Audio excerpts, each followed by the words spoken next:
Welcome to the Tech Egg. Don't get scrambled. Enjoy the video. You begin by confirming you know the Apple ID email and ensuring key iCloud data is backed up. This prevents accidental loss. Once done, sign in at Appleid. Apple, calm or open settings and tap your name on the iPhone. Make sure you have your device passcode and two-factor authentication access. You'll need codes sent to trusted devices.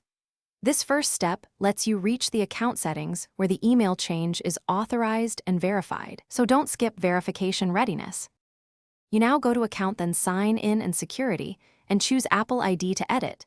This is where the actual address swap happens. Enter the new email and request the verification code, because Apple requires confirmation to prevent hijacking.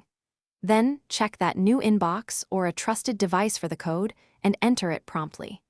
Make sure to read any prompts about removing the old address from other services. This maintains continuity across iCloud, iMessage, and FaceTime. You finish by verifying the new email across all your devices so sync and services continue smoothly. After verification, sign out and back into iCloud, iMessage, and FaceTime where necessary to refresh credentials.